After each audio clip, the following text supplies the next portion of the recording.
cattle, right? 600 foot soldiers and their wives, almost 1 million came out with cattle. They came out with material, garments. They came out with probably wheat, barley. They came out with gold. And you know they came out with a lot of gold. But unfortunately, halfway, they used some of the gold to do what? Build a golden calf.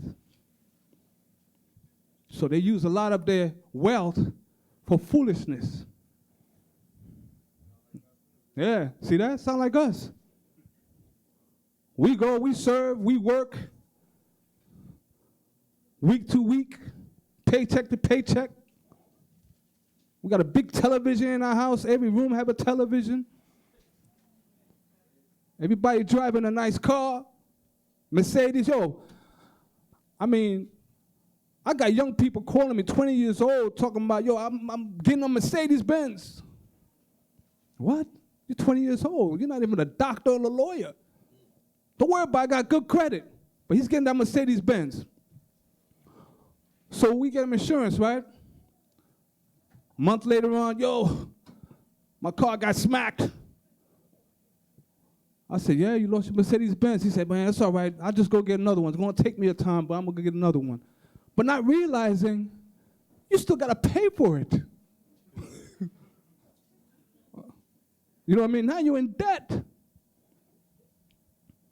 So Israel came out with all their gold. Remember, the women had the golden earrings and bracelets, and they took it off and just made a golden calf. Then what the Most High did? Destroyed it. So half of their wealth was gone.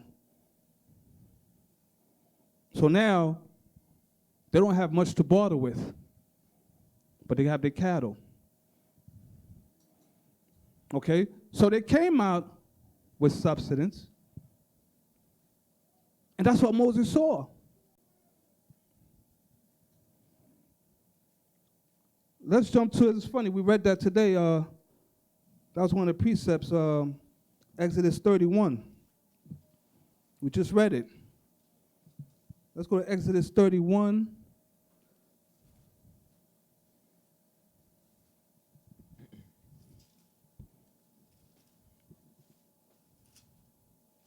And 1 all the way down to 6. This is the book of Exodus, chapter 31, verse 1. Mm-hmm. And the Most High spake unto Moses, saying, See, I have called by thy name Bezaleel, the son of Uri, the son of Hur, of the tribe of Judah. So he calls Bezaleel from the tribe of Judah. One man. Go ahead. And I have filled with him the spirit of the Most High, in wisdom, and in understanding, and in knowledge, and in all manner of workmanship. So he said he filled them with the wisdom of understanding, knowledge, all manner of workmanship. Go ahead. To devise cunning works, to work in gold, and in silver, and in brass, and in cutting of stones, to set them, and in carving of timber, to work in all manner of workmanship. And behold, I have given with him Aholiab, the son of Ahisamach, of the tribe of Dan. And in the hearts of all that are wise-hearted, I have put wisdom, that they may make all that I have commanded thee. So the Most High used these two men from the tribe of Judah and Dan, who was wise-hearted, and gave them wisdom of workmanship. What do you think was these men's profession when they were in Egypt?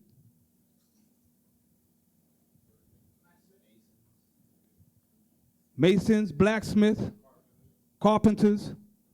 So those men was learning a trade out in Egypt.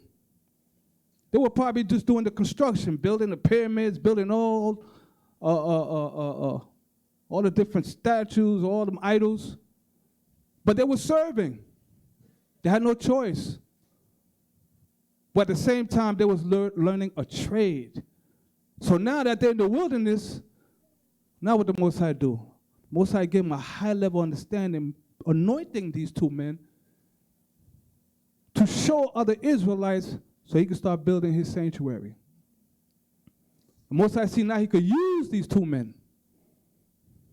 You guys find what I'm saying? It's like these men spent them years learning a trade, serving. They did their time. Now they come out, the Most High is using them now, put them in a higher position. You're going to see it's all going to come together. Okay? Let's go to Exodus 36, 1-4. This is the same verse. Go ahead. Exodus chapter 36, verse 1. Then wrought Bezaleel and Aholiab and every wise-hearted man in whom the Most High put wisdom and understanding to know how to work, and all manner of work for the service of the sanctuary, according to all that the Most High had commanded. So these men had to build the Most High sanctuary. So all the gold, the cherubim, the tabernacle, these men was in charge to making sure those things happen. It wasn't the Levites that was doing that kind of work. When the building was done, when the construction was over, then the Levites came in and they started doing the ordinances. See how it works? But they had to get their skills by serving. So when Moses set that law that if you serve 6 years, the 7 years you come out with something, it's because that was the experience that he went through when Israel came out of Egypt with these substance. Imagine if Israel came out with nothing.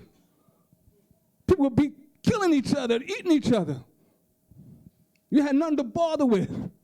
You're in the wilderness with nothing. So the Most High allowed it to happen. Because what? See, the Most High is not trying to raise a puppet. Everything I say, you do. No. He's giving the laws, but wants you to work within the confines of the law. He wants you to exude leadership qualities, making your own decisions in a particular situation. Who knows what could have happened when Israel was coming out of being serving, let's say a farmer or another Israelite with nothing. You do my 6 years, all right, I'm done, I'm out. Got a little change in my pocket, going home to my father's house. You get home, your father says, oh, shoot, has a feast. My son is here. You talk, you enjoy, and then after that, he goes, okay, son, so where you going to live? I could live over here. Live over here? What you bring? I mean, you serve our brethren 6 years. You don't have anything? Yeah, I got a wife and kids. You have wife and kids. How you going to take care of them? So they what? EBT. Then next thing you know, he said, oh, man, then I got to go back. Now, if he go back to his master, what does master might do?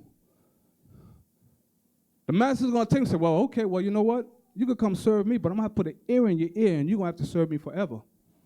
Because that's the law. So I think that's one of the scenarios that was going on during that time with Moses. In the wilderness, people were serving, coming out with nothing, and they're still in the poor and the low estate. So now in Deuteronomy, he implemented that law and said, okay, you know what? They got to come out with something. They got to come out with a skill. They got to come out with an understanding. Okay? There was something I skipped. I want to go back to.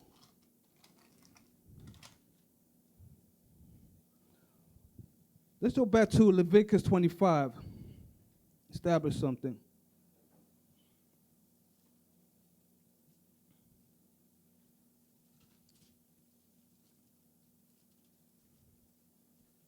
About servitude. Leviticus 25, 43.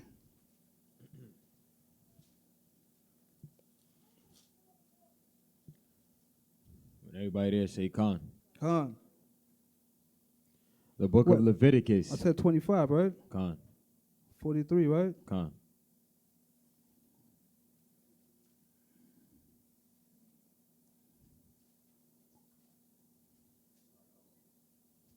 Start. Now, start at 39. All right.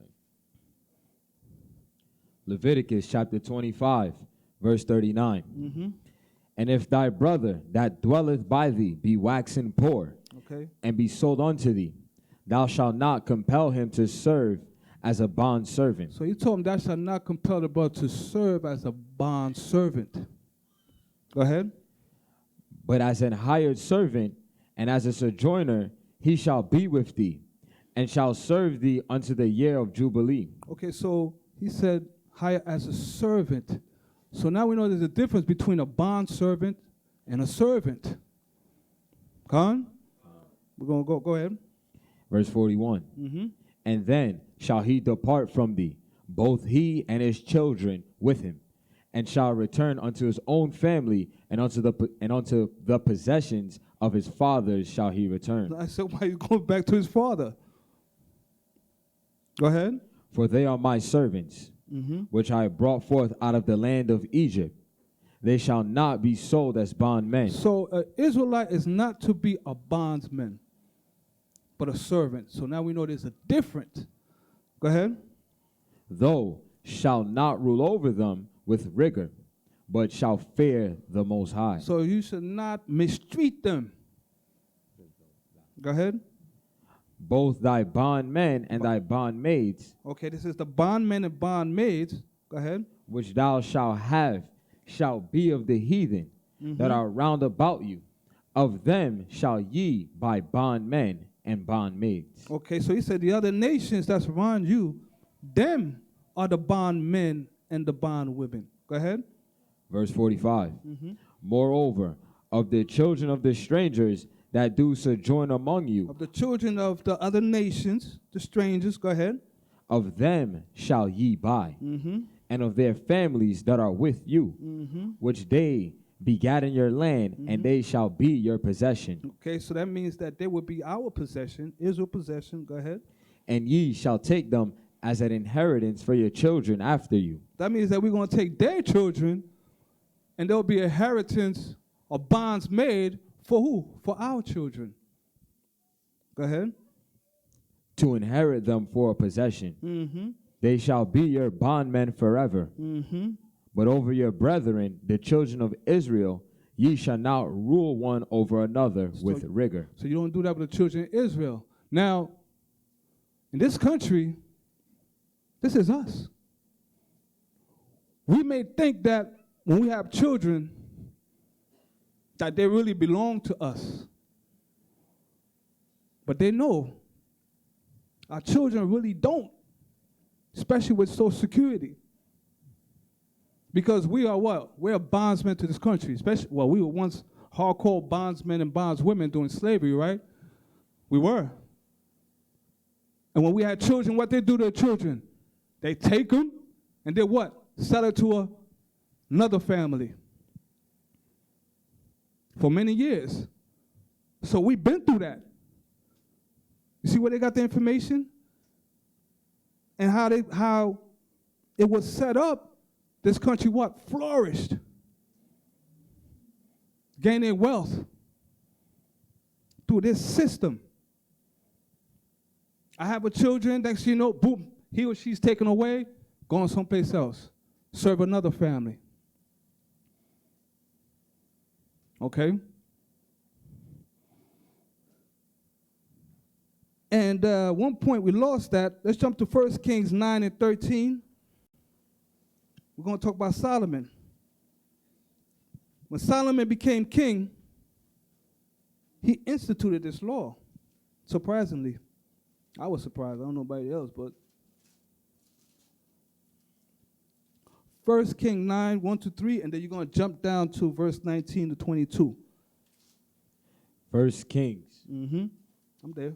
Chapter 9, verse 13. Okay. And he said, what cities are these? Hold on. Yeah, 1 Kings chapter 9. Gone. Verse 1. Verse 13. Oh, no, start at verse 1. 1 Kings chapter 9, Right.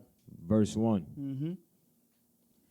And it came to pass, when Solomon had finished the building of the house of the Most High, His temple. Go ahead. and the king's house, Mm-hmm. and all Solomon's desire, which he was pleased to do, that the Most High appeared to Solomon the second time, as he had appeared unto him in Gibeon.